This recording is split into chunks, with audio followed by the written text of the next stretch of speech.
First one's looking pretty good.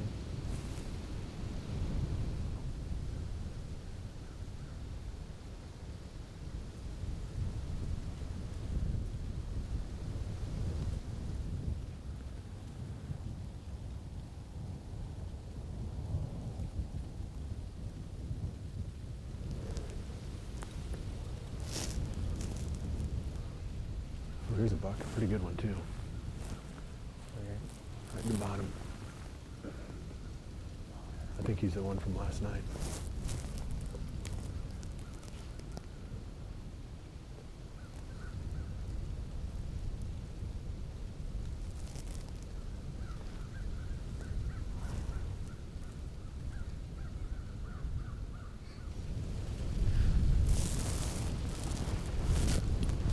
Yeah, he's the same one that was out there last night. I'm sure of it now.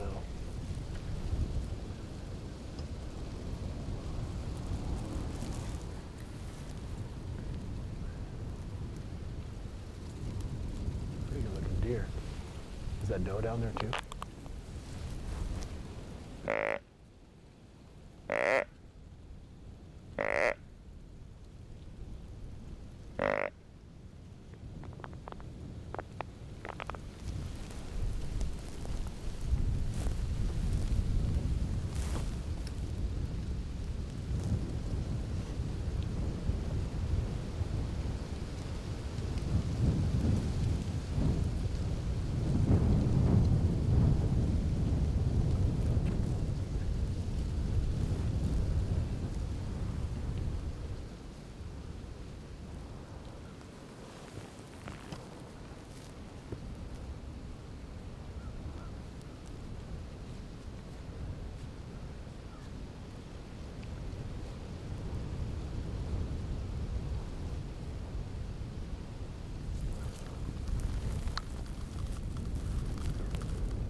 Eh, eh.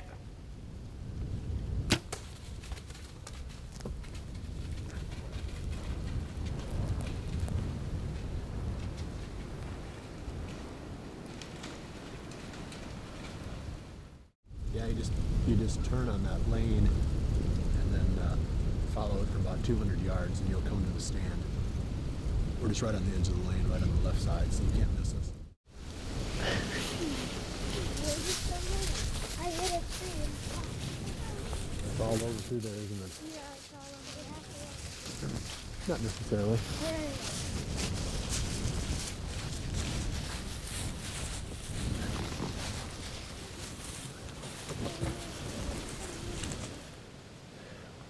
I figured out real quick walking up on this deer, I saw these little short G2s.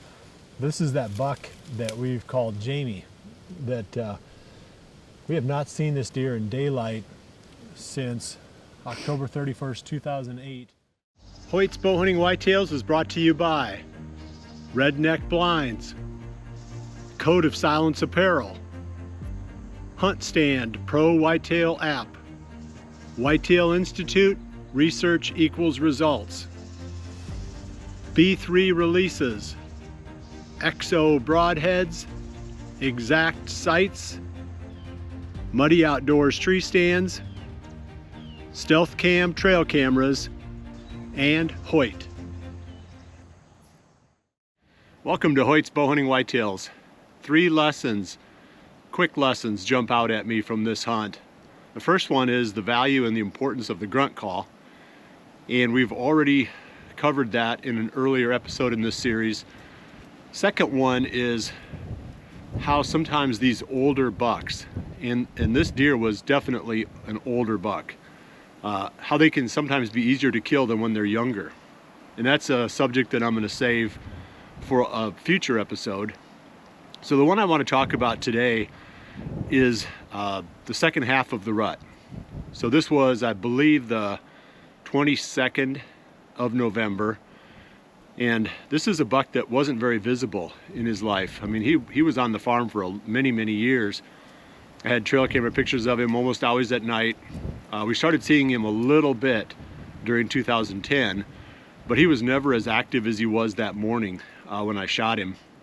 He was down in that little valley just to the side of our house, just a couple hundred yards away from our house, and he was in there very actively rutting. He didn't have a doe pinned down or he wouldn't have come into that grunt call like that. He was just looking, and that time frame tends to bring out a second flurry of rut activity. You know, in some states the firearm season has already come and gone, and you know, the bucks are a lot harder to hunt.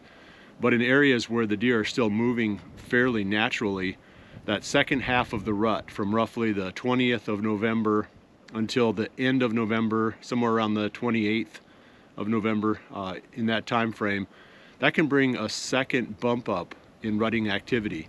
You're not going to see as many bucks moving, but you're more likely to see some of the older ones.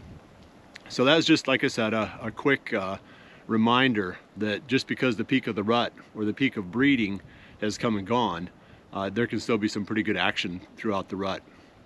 We're going to come back again. I got, I think, at least one more from 2010, and then I've got to get back to the farm. The weather is supposed to break here, it's supposed to get warmer, and I'm going to be back in the hills with a chainsaw in my hand, and might have to kind of stall this series just a little bit while we get more of the project work done.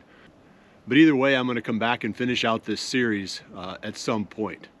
Well, I appreciate you joining me. I'll see you back here again soon for the next episode of Hoyt's Bowhunting Whitetails. And remember to always dream big.